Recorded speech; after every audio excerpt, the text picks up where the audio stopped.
2021 সালে 3000 মানুষের ওপর একটা সার্ভে করা হয়, যাতে এটা জানতে পারা যায় যে ইন্ডিয়াতে যে সমস্ত মানুষ কাজ করে তাদের পকেটে মাসের শেষে কত টাকা বেঁচে থাকে।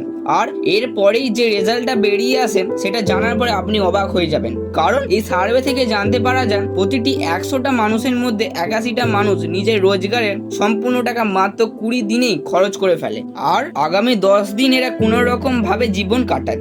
আর যখন ফাইন্যান্সিয়াল স্ট্যাটাসের কথা বলা হয় তখন এরা অবাক হয়ে যায়, কারণ 77% মানুষ এইটা জানেই না তাদের ফাইন্যান্সিয়াল স্ট্যাটাস কি। আর এরা জানবেই বা কি করে, কারণ আজ বেশিরভাগ মানুষ তো লোন নিয়ে নিজের জীবন কাটাচ্ছে। আর কখনো হয়তো আপনি নিশ্চয়ই ভেবেছেন এই সার্ভে তো হয়তো গ্রামের মানুষদের উপর করা হয়েছে, কারণ আমাদের দেশের জিডিপি তো গ্রো হচ্ছে, তাহলে সার্ভে এমন রেজাল্ট আসা তো সম্ভব না। তাহলে বলি, এই সার্ভেতে যে সমস্ত মানুষের উপর করা হয়েছে তারা অনেক ভালো চাকরি করে। এই কথা ঠিক যে প্রতিটি মানুষ মাসের শেষে একটা স্যালারি পায়, কিন্তু সেই সমস্ত টাকা ইলেকট্রিক বিল, ইএমআই, লোন ও ডেলি এক্সপেন্সেসে এই সব কিছুতেই কিভাবে খরচ হয়ে যায় এরা সেটা বুঝতেই পারে না। তাই এই ভিডিওতে সেভিংস করার এমন কিছু পদ্ধতি বলবো যে আপনি এনজয়ের পাশাপাশি সেভিংস করতে পারবেন। তার জন্য এই ভিডিওটি শেষ পর্যন্ত দেখতে হবে। কিছুদিন আগে আরবিআই 214 পেজের একটি রিপোর্ট পাবলিক করেন, যেখানে আরবিআই মানুষদের ফাইন্যান্সিয়াল স্ট্যাটাস খুব ভালোভাবে চেক করে। সেখানে আরবিআই পরিষ্কারভাবে বলে, এক সময় ছিল যখন প্রতিটি মানুষ তাদের অ্যাকাউন্টে কিছু টাকা সেভ করে রাখত, কিন্তু আজ পরিস্থিতিটা এমন হয়ে গেছে বেশিরভাগ মানুষের কাছে মাসের শেষে কোনো টাকাই বেঁচে থাকে না। আর এমনটা কেন হচ্ছে এইটা এক্সপ্লেন করতে গিয়ে ফাইন্যান্সিয়াল মিনিস্টার বলেন, আজ মানুষ তাদের টাকা সেভিংস করে না, বরং ব্র্যান্ডেড পোশাক, দামি ফোন, জুতো, ঘড়ি এইসব কিনতে গিয়ে খরচ করে দিচ্ছেন, যে কারণে মানুষের কাছে ভালো ইনকাম থাকার পরেও তাদের কাছে কোনো টাকা সেভিংস থাকে না।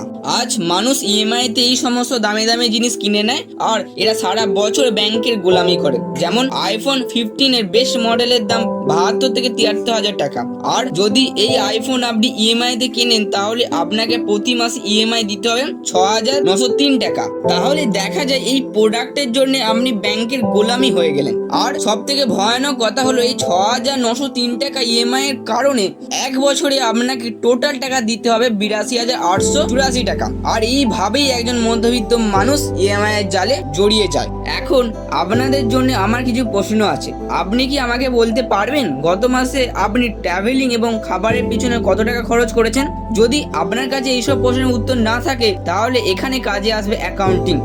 যদি এখানে আমি আমার নিজের এক্সপিরিয়েন্সের কথা বলি, আমার তো এটাই মনে হতো যে আমি বাইরে খেতে গিয়ে বেশি টাকা খরচ করি, কিন্তু যখন আমি অ্যাকাউন্টিং করা শুরু করি, সমস্ত খরচ লিখে রাখা শুরু করি, তখন আমি রিপোর্ট দেখে অবাক হয়ে যাই, কারণ আমার সব থেকে বেশি খরচ অনলাইন শপিং ও ট্রাভেলিং এ হচ্ছিল। তখন আমি পরিষ্কার বুঝতে পারি কোন হ্যাবিটটা আমাকে চেঞ্জ করতে হবে, আর এই হ্যাবিট চেঞ্জ করার পরেই আমার সেভিংস বেড়ে যায়। আর একইভাবে যখন মানুষদের ব্যাংকে স্যালারি ক্রেডিট হয় তখন কোনো কিছু না ভেবে ট্রাভেলিং, শপিং এর পিছনে খরচ করতে শুরু করে দিই, কিন্তু যখন আমরা টাকার হিসাব লিখে রাখা শুরু করি তখনই আমরা জানতে পারি যে কোথা থেকে আমরা টাকা সেভিংস করতে পারবো। আমি নিশ্চিত এই অ্যাকাউন্টিং করা শুরু করলে আপনি একটা ভালো পরিমাণ টাকা সেভিংস করতে পারবেন। তাহলে আজ ভিডিওটিতে এতটুকুই। ভিডিওটা যদি ভালো লাগে তাহলে লাইক, শেয়ার এবং কমেন্ট করতে ভুলবেন না।